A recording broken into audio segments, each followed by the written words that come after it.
ഹരേ രാമ രാമ രാമ ഹരേ ഹരേ. ഹരേ കൃഷ്ണ കൃഷ്ണ കൃഷ്ണ ഹരേ ഹരേ. കൃഷ്ണായ വാസുദേവായ ദേവകീ നന്ദനായ ച നന്ദഗോപകുമാരായ ഗോവിന്ദായ നമോ നമ. എല്ലാ സജ്ജനങ്ങൾക്കും നമസ്കാരം.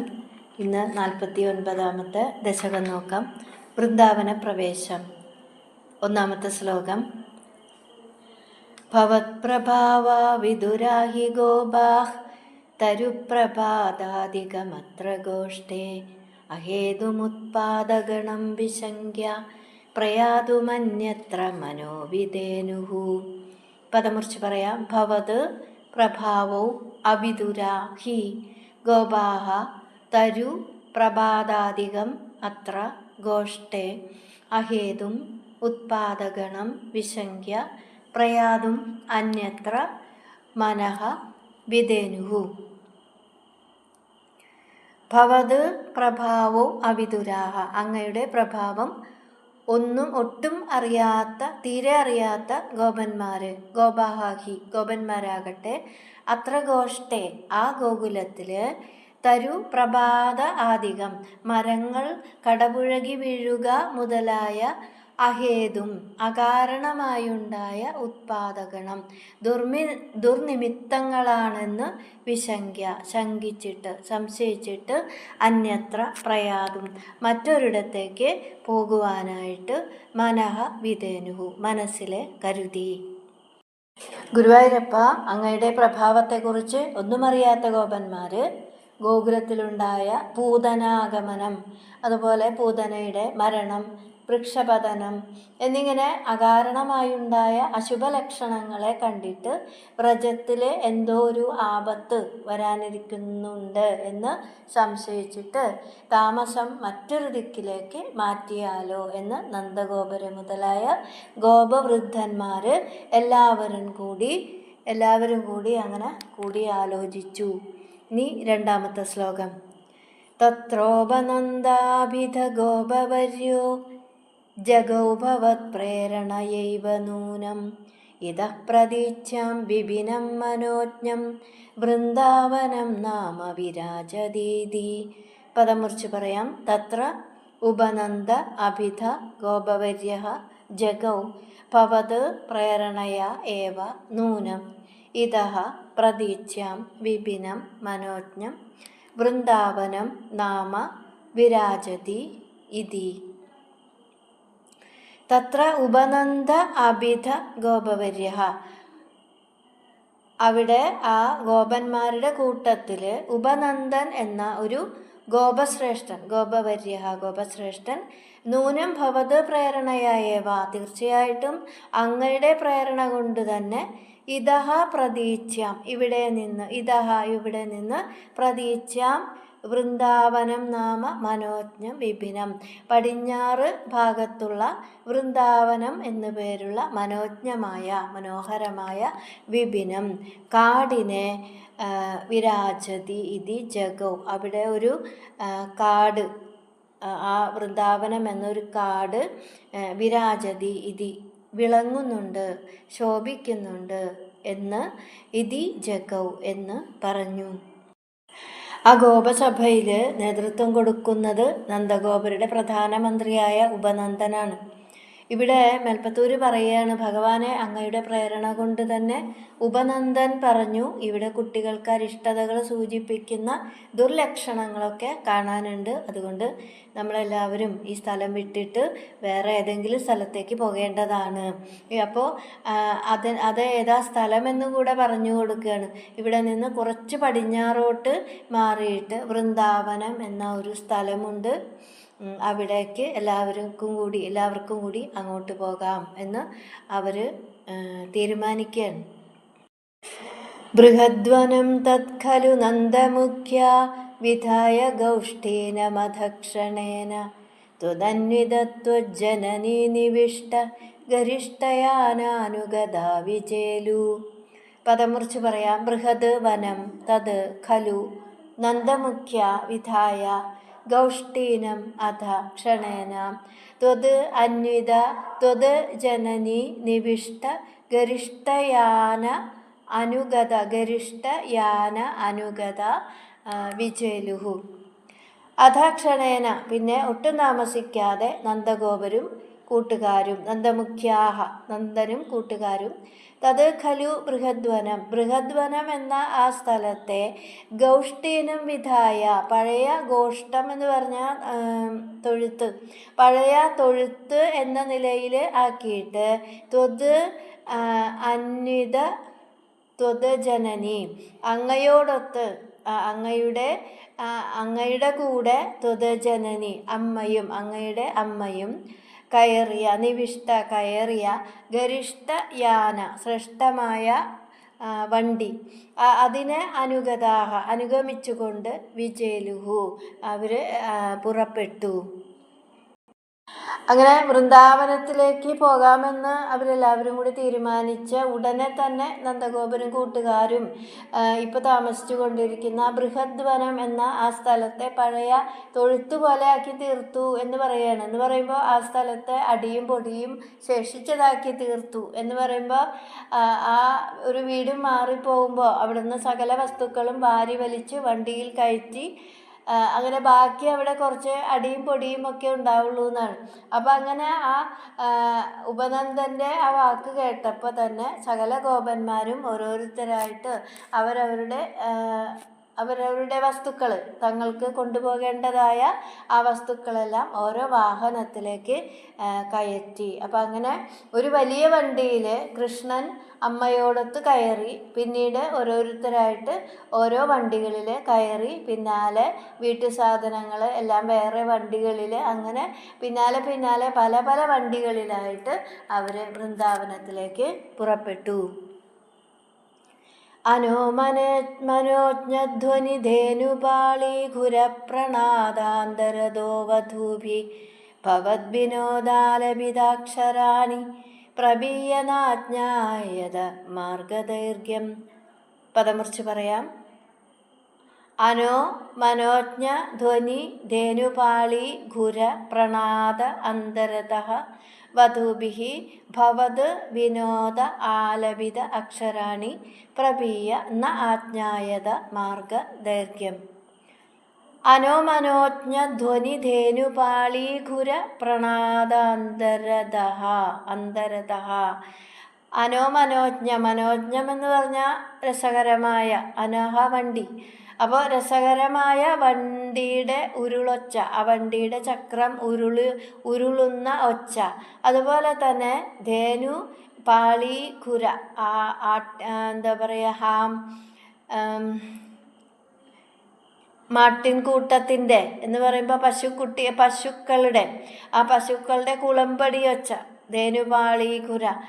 അതുപോലെ പ്രണാദാന്തരതഃ, അതായത് ഈ രണ്ടിൻ്റെയും ഇടയിൽ കൂടെ എന്ന് പറയുമ്പോൾ ഈ വണ്ടി ഉരുളുന്ന ശബ്ദവും അതുപോലെ പശുക്കൂട്ടങ്ങളുടെ കുളമ്പടി ഒച്ചയും, ഇനി അതിൻ്റെയൊക്കെ ഇടയിൽ കൂടെ ഭവത് വിനോദ ആലപിത അക്ഷരാണി പ്രബീയ അങ്ങയുടെ വിനോദമാകുന്ന കൊഞ്ചലുകളോടുകൂടിയ ആ അക്ഷരങ്ങൾ എന്ന് പറയുമ്പോൾ ആ കൊഞ്ചി അങ്ങനെ ഭഗവാൻ ഇങ്ങനെ സംസാരിക്കുകയാണ്. അപ്പോൾ ആ കൊഞ്ചിയുള്ള ആ കൊഞ്ചലുകൾ പ്രബീയ നന്നായി പാനം ചെയ്തിട്ട് എന്ന് പറയുമ്പോൾ ആ ഭഗവാന്റെ ആ കിളിക്കൊഞ്ചലുകളൊക്കെ അങ്ങനെ ശ്രദ്ധിച്ച് കേട്ടുകൊണ്ട് വധൂഭിഹി മാർഗദൈർഘ്യം ന അജ്ഞായത ഗോപസ്ത്രീകൾ മാർഗദൈർഘ്യത്തെ എന്ന് പറയുന്ന നീണ്ട് അങ്ങനെ വഴിയാണ്, അത് കുറേ ദൂരം അവരങ്ങനെ സഞ്ചരിക്കുകയാണ്. അപ്പോൾ എത്ര സഞ്ചരിച്ചിട്ടും അവർക്ക് യാതൊരു ക്ഷീണം ഉണ്ടായില്ല എന്നാണ്. ഇത്രയും സഞ്ചരിച്ചതായിട്ട് അവർക്ക് തോന്നിയതേ ഇല്ല. അപ്പോൾ ആ കൊച്ചുകുട്ടികളുടെ ആ കളകള ആരവങ്ങൾ അല്ലേ, ആ കുസൃതി കൊഞ്ചലുകളും ഒക്കെ അങ്ങനെ കേട്ട്, അതുപോലെ വണ്ടി ഇങ്ങനെ ഉരുളുന്ന രസകരമായ ഒച്ചയും അതുപോലെ ഈ പശുവിൻ്റെ കുളമ്പടി ശബ്ദവും എല്ലാം കേട്ടുകൊണ്ട് അവരങ്ങനെ യാതൊരു യാത്രാക്ഷീണവുമില്ലാതെ ഇത്രയും ദൂരം കടന്നുപോയത് അവർ അറിഞ്ഞതേ ഇല്ല എന്ന് പറയാണ്. നിരീക്ഷ്യ വൃന്ദാവനമീശനന്ദത് പ്രസൂനകുന്ദ പ്രമുഖദ്രുമൗഖം അമോദധാശാദ്വലസാന്ദ്രലക്ഷ്മ്യ ഹരിന്മണിക്കുട്ടിമഭുഷ്ടശോഭം. പദമുറിച്ച് പറയാം. നിരീക്ഷ്യ വൃന്ദാവനം ഈശ നന്ദത് പ്രസൂന കുന്ദ പ്രമുഖ ദ്രുമ ഔഖം അമോദധാഹ ശാദ്വല സാന്ദ്ര ലക്ഷ്മ്യ ഹരിന്മണിക്കുട്ടിം അപുഷ്ട ശോഭം.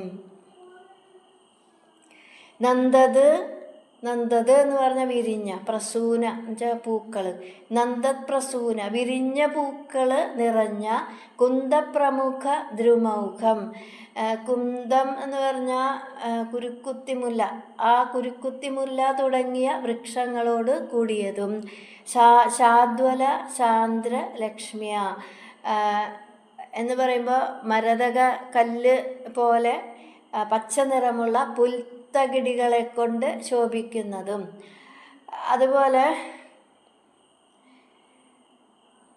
ഹരിന്മണിക്കുട്ടിം അപുഷ്ട ശോഭ മരതക പച്ച പോലെയുള്ള പുൽത്തകിടികൾ, പച്ചപ്പാർന്ന ആ കട്ടി ഉള്ള ആ പുൽത്തകിടികൾ അതുകൊണ്ട് ശോഭിക്കുന്നതും, അതുപോലെ അങ്ങനെയുള്ള വൃന്ദാവനം നിരീക്ഷ്യ വൃന്ദാവനത്തെ നോക്കിക്കൊണ്ട് ഈശ അമോദധാഹ അല്ലയോ ഭഗവാനെ അങ്ങ് ആഹ്ലാദിച്ചു.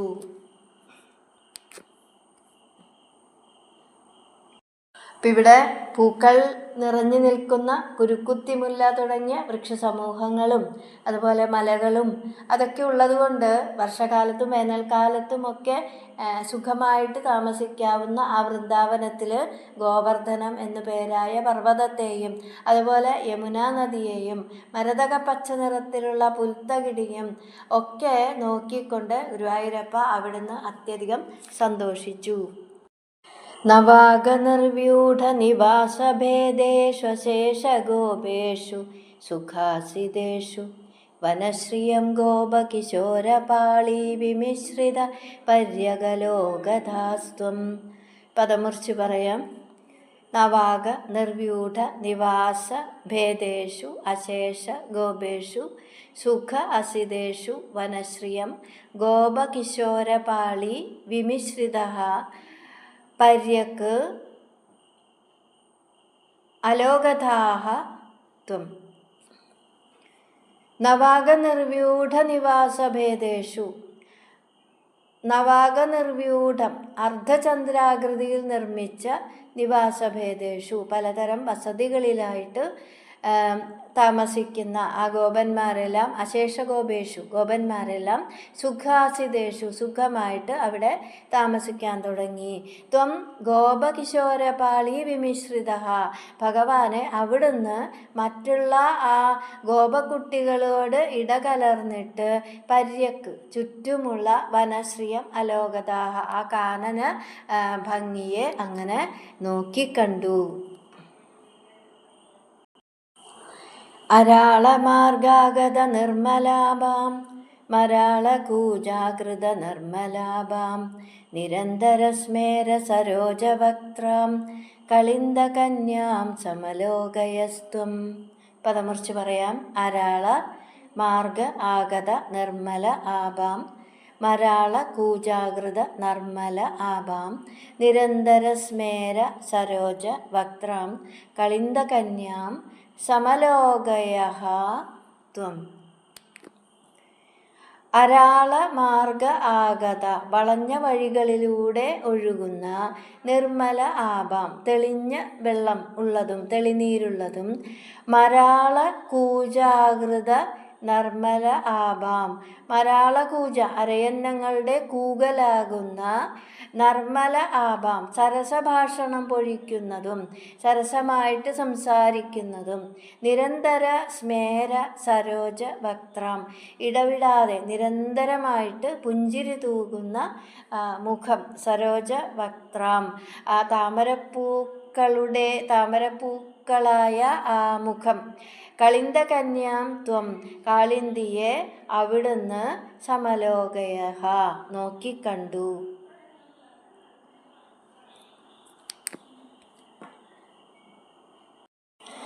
വളഞ്ഞ വഴികളിലൂടെ ഒഴുകുന്ന തെളിനീരോട് കൂടിയതും എന്ന് പറയുമ്പോൾ തെളിഞ്ഞ ജലമുള്ളതും അരയന്നങ്ങൾ തങ്ങളുടെ കൂകലാകുന്ന സരസഭാഷണം പൊഴിക്കുന്നതും മരാള കൂജാകൃത ധർമ്മലാഭാം, കൂകലിലൂടെ സംസാരിക്കുന്ന അരയന്നങ്ങൾ. അതുപോലെ നിരന്തര സ്മേര സരോജവക്ത്രാം, ഇടവിടാതെ പുഞ്ചിരി തൂകുന്ന മുഖമായിട്ട് വിടർന്ന താമരപ്പൂക്കളുള്ളതുമായ എന്ന് പറയുമ്പോൾ വിരിഞ്ഞു നിൽക്കുന്ന താമരപ്പൂക്കളിലൂടെ സ്വന്തം സന്തോഷം പ്രകടിപ്പിക്കുന്ന താമരകളാകുന്ന പുഞ്ചിരിയോടുകൂടിയ കാളിന്തി നദിയെ ഗുരുവായൂരപ്പ അവിടുന്ന് നോക്കിക്കണ്ടു. ഇവിടെ നദിയിലെ ആ താമരപ്പൂക്കളെ കാണുമ്പോൾ കാളിന്തിയുടെ പുഞ്ചിരിയോട് കവി ഉപമിക്കുകയാണ്. അതുപോലെ അരയന്നങ്ങളുടെ കളകളാരവം കേൾക്കുമ്പോൾ നദി ഭഗവാനോട് സംസാരിക്കുകയാണോ എന്ന് തോന്നും എന്നിവിടെ പറയാണ്. അപ്പോൾ എല്ലാം കൂടി കാണുമ്പോൾ കാളിന്തി ഭഗവാനോട് പുഞ്ചിരിച്ചുകൊണ്ട് എന്തൊക്കെയോ സംസാരിക്കുകയാണോ എന്ന് തോന്നും വിധത്തിൽ അങ്ങനെ ആ കാളിന്തിയെ ഭഗവാൻ നോക്കി കാണുകയാണ്. അപ്പോൾ എന്താണ്, കാളിന്തിയുടെ ഭാവി വരനല്ലേ വരുന്നത്. അപ്പോൾ ആ വരുന്നത് നോക്കിയിട്ട് കാളിന്തി അങ്ങനെ പുഞ്ചിരിച്ചുകൊണ്ട് എന്തൊക്കെയോ സംസാരിക്കുകയാണ്. അരയന്നങ്ങളുടെ ആ കളകളാരവത്തിലൂടെ കാളിന്തി ഭഗവാനോട് സംസാരിക്കുകയാണോ എന്ന് തോന്നും വിധത്തിൽ ഭഗവാൻ ആ കാളിന്തിയെ തന്നെ അങ്ങനെ നോക്കിക്കണ്ടു എന്നിവിടെ പറയുകയാണ്. ഇനി 8ാമത്തെ ശ്ലോകം. മയൂരകേകാശതലോഭനീയം മയൂഖമാലാശബളം മണീനാം വിരിഞ്ചലോകസ്പൃശമുച്ചശൃംഗൈർ ഗിരിഞ്ച ഗോവർദ്ധനമൈക്ഷതാസ്ത്വം. പദമുറിച്ച് പറയാം. മയൂരകേക ശതലോഭനീയം മയൂഖമാലാശബളം മണീനാം വിരിഞ്ചലോകസ്പൃശം ഉച്ചശൃംഗൈഃ ഗിരിഞ്ച ഗോവർദ്ധനം അക്ഷതാഃ ത്വം. മയൂരകേക ശതലോഭനീയം, മയിലുകൾ കേകാരവം ഉതിർക്കുന്നതിനാൽ സ്പൃഹണീയമായിട്ട്. മണീനാം മയൂഖമാലാശബളം, പലതരം രത്നങ്ങളുടെ കിരണങ്ങൾ പരന്ന് വിചിത്രവർണ്ണമായിട്ട്. ഉച്ചശൃംഗൈഃ വിരിഞ്ചലോകസ്പൃശം, ഉയർന്ന കൊടുമുടികളാൽ ബ്രഹ്മലോകത്തെ ചെന്ന് മുട്ടിയുരുമുന്നതായിട്ട്. അങ്ങനെയുള്ള ഗോവർദ്ധനം ഗിരിം, ഗോവർദ്ധന പർവ്വതത്തെ, ഗോവർദ്ധനം ഗിരിം ച, ഗോവർദ്ധനം എന്ന പർവ്വതത്തെയും ത്വം ഐക്ഷതാഃ, അങ്ങ് നോക്കിക്കണ്ട് ആനന്ദിച്ചു. ഇവിടെ മയിലിൻ്റെ ശബ്ദം അല്ലെങ്കിൽ മയിലിൻ്റെ കരച്ചിൽ, ആ ശബ്ദം കൊണ്ട് സ്പൃഹണീയമായത് എന്ന് പറയുമ്പോൾ മനോഹരമായതും പലതരം രത്നങ്ങളുടെ കിരണങ്ങളാൽ വിചിത്രവർണ്ണത്തോടു കൂടിയതും ബ്രഹ്മലോകത്തെ ചെന്ന് മുട്ടുന്ന അത്രയും ഉയർന്ന കൊടുമുടികളോടു കൂടിയതുമായ ഗോവർദ്ധനം എന്ന പർവ്വതത്തെയും ഭഗവാൻ കണ്ടു. സമം തതോ ഗോപകുമാരകൈസ്ത്വം സമന്തതോ യത്ര വനാന്തമാഗാഃ തതസ്തതസ്താം കുടിലാമപശ്യ കളിന്ദജാം രാഘവതീമിവൈകാം. പദമുറിച്ച് പറയാം. സമം തതഃ ഗോപകുമാരകൈഃ ത്വം സമം തതഃ യത്ര വനാന്തം ആഗാഃ തതഃ താം കുടിലാം അപശ്യഃ കളിന്ദജാം രാഘവതീം ഇവ ഏകാം. തതഃ ത്വം, പിന്നെ അവിടുന്ന് ഗോപകുമാരകൈഃ സമം, ഗോപാലന്മാരോടുമൊത്ത് സമന്തതഃ യത്ര വനാന്തരം ആഗാഃ, നാലുപാടുമായി ഏതെല്ലാം കാട്ടുപ്രദേശങ്ങളിൽ ചുറ്റി നടന്നുവോ തതഃ അവിടെയൊക്കെ കുടിലാം താം കളിന്ദജാം, വളഞ്ഞു പുളഞ്ഞൊഴുകുന്ന ആ കളിന്ദ കന്യയെ ഏകാം രാഘവതീം ഇവ അപശ്യഃ, ഒരു അനുരാഗവതിയെ എന്ന പോലെ കാണുകയുണ്ടായി. ഈ ദശകത്തിൽ ഇനി ആടാൻ പോകുന്ന ലീലകളെക്കുറിച്ച് ഓർത്തിട്ടാണോ അതോ അതിൻ്റെ മുന്നൊരുക്കങ്ങളാണോ? അങ്ങനെ അതുപോലെ ഭഗവാൻ കാളിന്തിയെയും ഗോവർദ്ധന പർവ്വതത്തെയും ഒക്കെ നോക്കി കണ്ടിട്ട് പിന്നീട് വീണ്ടും കവി കാളിന്തിയിലേക്ക് തന്നെ പോവുകയാണ്. 7ാമത്തെ ശ്ലോകത്തിൽ കാളിന്തിയെ നോക്കി കണ്ടു എന്ന് പറഞ്ഞിട്ട് 9ാമത്തെ ശ്ലോകത്തിൽ വീണ്ടും പറയാണ് കാളിന്തിയെ കണ്ടു. അപ്പോൾ ഗോവർദ്ധനോദ്ധാരണം, കാളിയമർദ്ദനം, ബ്രഹ്മഗർഭശമനം, കാളിന്തി വിവാഹം. അപ്പം ഇതെല്ലാം മുൻകൂട്ടി മനസ്സിൽ കാണുന്നത് പോലെ കാളിന്തിയെയും ഗോവർദ്ധന പർവ്വതത്തെയും ഒക്കെ നല്ലതുപോലെ ഭഗവാൻ അങ്ങനെ ചുറ്റി നടന്ന് കാണുകയാണ്. കാളിന്തി നദിയെ ഏകാം രാഘവതിയും ഇവ അപശ്യത എന്നാണ് പറയണത്. ഭാവിയിൽ വിവാഹം ചെയ്യാനിരിക്കുന്ന ആ കാളിന്തിയെ ഒരു കാമുകിയെ എന്ന പോലെ ഭഗവാൻ കണ്ടു എന്നാണ്. ഇനി 10ാമത്തെ ശ്ലോകം. തഥാവിധേസ്മിൻ വിപിനെ പശവ്യേ സമുസുഗോ വത്സഗണപ്രചാരേ ചരൻ സരാമോദ കുമാരഗൈസ്ത്വം സമീരഗേഹാധിപ പാഹി രോഗാത്. പദം മുറിച്ച് പറയാം. തഥാവിധേ അസ്മിൻ വിപിനെ പശവ്യേ സമുസുഗഃ വത്സഗണപ്രചാരേ ചരൻ സരാമഃ അധ കുമാരഗൈഃ ത്വം സമീരഗേഹാധിപ പാഹി രോഗാത്. തഥാവിധേ പശവ്യേ അപ്രകാരമെല്ലാമുള്ള അങ്ങനെയൊക്കെയുള്ള അത്ര മനോഹരമായ ആ പശുക്കൾക്ക് പശുക്കൾക്ക് അസ്മിൻ വിപിനെ ഏറ്റവും പ്രയോജനപ്പെട്ട ഈ കാനനത്തിൽ എന്ന് പറയുമ്പോൾ വൃന്ദാവനത്തിൽ, അസ്മിൻ വിപിനെ ഈ വൃന്ദാവനത്തിൽ വത്സഗണപ്രചാരേ സമുത്സുകഃ പശുക്കുട്ടികളെ കൊണ്ടു നടന്ന് മേയ്ക്കുവാൻ ഉത്സാഹമുള്ളവരായിട്ട്, സമുത്സുകഃ ഉത്സാഹത്തോടു കൂടിയിട്ട്, അധ ത്വം സരാമഃ പിന്നീട് ഭഗവാനെ അവിടുന്ന് സരാമഃ ബലരാമനോടുകൂടി കുമാരഗൈഹി ചരൻ ചങ്ങാതിമാരോടൊത്ത് സഞ്ചരിക്കുവാൻ തുടങ്ങി. സമീരഗേഹാധിപ രോഗാത് പാഹി ഗുരുവായൂരപ്പ രോഗത്തിൽ നിന്ന് രക്ഷിക്കണേ.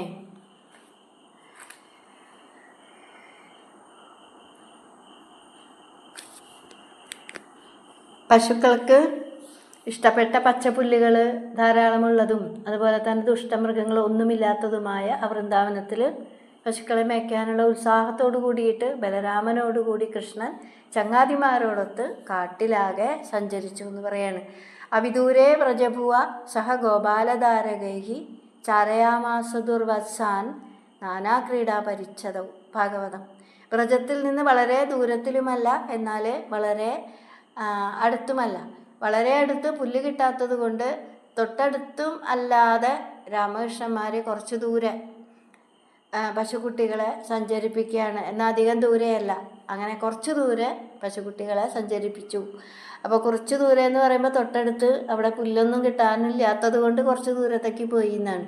അപ്പോൾ പശുക്കുട്ടികളെ പുല്ല് മേഞ്ഞുകൊണ്ട് ദൂരെ പോകുന്ന സമയത്ത് അവരെ ആട്ടിക്കൊണ്ടുവരിക, അതുപോലെ അവയ്ക്ക് തിന്നാൻ പുല്ല് പറിച്ചു കൊടുക്കുക, പുല്ലുള്ള സ്ഥലത്ത് അവരെ കൊണ്ടുപോയി നിർത്തുക, അങ്ങനെയുള്ള ആ ചെറിയ ചെറിയ ജോലികളൊക്കെ ചെയ്തുകൊണ്ട് അവരങ്ങനെ ഉത്സാഹത്തോടെ കാട്ടിൽ സഞ്ചരിച്ചു എന്ന് പറഞ്ഞുകൊണ്ട് മേൽപ്പത്തൂർ 49ാമത്തെ ദശകം ഉപസംഹരിക്കുകയാണ്. ഹരേ കൃഷ്ണ.